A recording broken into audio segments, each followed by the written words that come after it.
Thank you, Dr. Leith. I too am very excited and pleased to be here this afternoon. As I shared with you all several months ago, the most important thing I can do as an athletics director for our student athletes is to hire the right head coaches. The national landscape for head coaches right now is unprecedented. This week and next week will be intense and very stressful for many directors of athletics. It's going to be really fun to sit back and watch and enjoy that because we found our man. I have some thank yous that I really need to share with you all. First of all, to Dr. Lee. We could not navigate this process like we did in such a short time period without the leadership and the trust of the president of the university. I take great pride for Iowa State University that we are here today while many of my peers are still trying to figure out how to put their car in gear. We have a leader that understands how important football is to this institution and understands that landscape and how we needed to maneuver through it. I also want to thank Daniel and Dan Parker from Parker Search. Many people think you hire search firms to identify candidates. That's not how it happens, at least at Iowa State. I'm not doing my job if I don't know who the candidates are. What we hire Parker Search for is to help us strategize and execute our plan. And Daniel and Dan allowed us to be in a position to get the person that we wanted to get. Part of this process was identifying what our needs are. And there are several people that I really want to thank for being confidants to me. They didn't tell me who to hire, but they allowed me to talk about what does our program need to build upon what Dan McCarney and Paul Rhoads have put in place. I want to thank Ben Bruns, one of our outstanding players and a very, very great student athlete. He's helped us not only as a football player, but also in his professional life in helping us build these wonderful facilities. Ben was a great resource for me to be able to talk to him just about where are we at and what do we need to do. I want to also thank Sage Rodenfels. Sage is, very few people can be known by one name, and we all know in Cyclone country when we say Sage. Sage was there, did not tell me what to do. He was there as a resource to be able to just talk about what he felt we needed to do going forward. I also want to thank one of our donors, Steve Bergstrom, alum of Iowa State University. He's invested in this place both personally as a former student, but also personally in many of our facilities. He's put a financial investment into this program, and he's been a great resource for me to just talk through what the blueprint should look like. I want to share a stat with you that all of those individuals and I talked about, and the stat really comes from Steve Melchow, who did a great job of researching this. In the last 3 years in the Big 12, the team that rushed for more yards has won 80% of the games. 80% of the games. The team that rushed for more yards was in a one-possession game 90% of the time. And of the other 10%, half the time it was a team that was an unranked team playing a ranked team. So what does that tell you? What it tells you, if you can run the ball in the Big 12, you're going to be in the game or win the game 90% of the time. We need to identify who fit that need. And this is going to be one that will surprise many of you, I'm sure. But I want to thank Jerry Kill, the former football coach at the University of Minnesota. Coach Kill and I have a unique relationship that goes back, and it's been really enjoyable for me to be able to reach out to somebody that fits that identity and understands it, but that's respected in this business, and helped us talk through who are those candidates that we should be really looking at. I want to thank some people that helped me identify who fit that best. The young men in our locker room. we asked our young men to give us characteristics of what they thought would help us achieve in the future. I also want to thank those young men for being unbelievably mature over the last week and a half as they went through a series of emotions that most people will never get a chance to experience. And I also want to thank David Harris, our Senior Associate Athletics Director.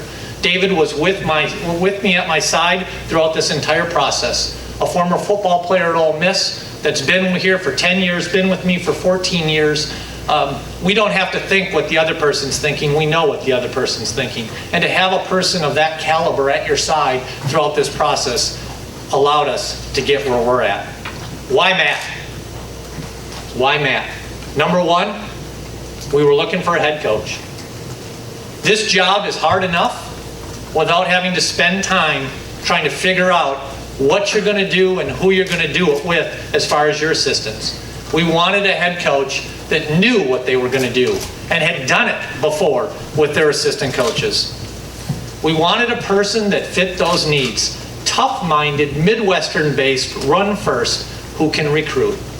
We hit a home run on every one of those points. We wanted somebody with high character. There's not a person that we talked to that could say one bad thing about Matt Campbell. We wanted a winner. I said this when we did the basketball search. Find me somebody who wins and they'll win again. I believe, and I hope I don't have this incorrect, but I believe you said, since you've played and coached, you've never finished the season without playing in the playoffs or playing in a bowl game. The end of the season has mattered every year of his life, and we plan to have it be that way going forward. And here's the best part. He wants to be at Iowa State. Let me tell you a story. I'd heard it from a couple of my close confidants, and then I got to hear it firsthand between Erica and Matt. 2 years ago, when Toledo played here, when Matt got off the bus, he didn't go into his locker room. He walked our tailgate parking lots and watched how our fans enjoyed the pregame festivities. He watched our team do the spirit walk. He experienced our game day atmosphere. He saw and touched our facilities.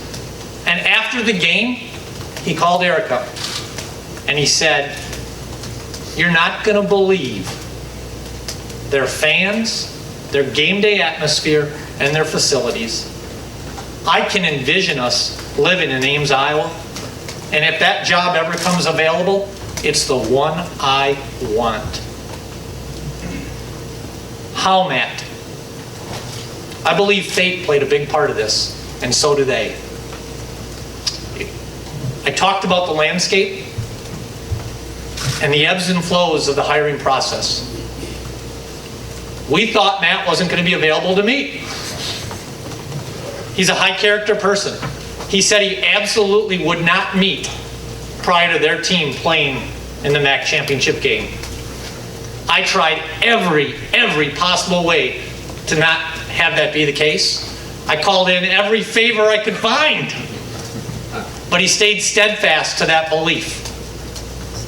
And every time I ran up against that wall and was frustrated because I knew if we had to wait a week in this landscape, it probably wasn't going to turn out the way I wanted it to turn out. I also felt more convicted that he was the person because he was putting the young men in that locker room ahead of himself.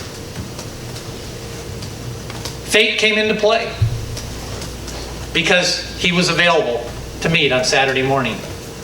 And we didn't give up. We were ready. We had Parker and Associates strategizing. We were in Detroit. We were there. We were in position A and ready to meet with him if he was able to meet. How did Saturday go? I just believe you all need to hear some of this. Saturday went really well when we met. I think Erica thought she was coming down just to meet us, and we asked her to stay for the entire interview. Why? Because we weren't just hiring Matt. We were hiring both of them. We spent several hours together getting to know one another, and we got to that spot where you have to ask yourself, where do we go from here? And I remember saying, there's three ways we can go from here. One of them was, Can we roll up our sleeves and finish it right now? Matt looked at Erica. They quickly talked about, they'd heard everything they needed to hear, and he reached his hand across the table and shook my hand. We hadn't even talked about compensation yet. And he said, I want to be the Cyclones football coach. That doesn't happen in this day and age anymore, folks. What we've talked about since is what we both knew at that particular moment is that we trusted one another. We had found somebody you really wanted to work for and work with. And the compensation would take care of itself because we both would figure out how to do what's right for both sides. So Saturday actually was a very pleasant afternoon. Saturday evening was a really fun night for David, Steve, and myself. We enjoyed dinner and flew back to Ames, Iowa, knowing what Sunday was going to be like. And what I learned on Sunday morning is we've got one heck of a football coach, because he spent Saturday night grinding and working already as being the Iowa State football coach. Katie, Izzy, by the way, I'm going to put a plug in here. The Ames High School is going to be ecstatic because we got 2 swimmers right here to help them continue that trend of winning state championships. But Katie, Izzy, Rudy, where did Rudy go? He went out. He got squirrely and left the room. And Baby Campbell, it's my sincere pleasure that I not only get to officially introduce your dad as our next head coach, but I get to allow him to fulfill that vision when he called your mom to say he wanted to be the Iowa State football coach. It's my pleasure to introduce our new head football coach, Matt Campbell.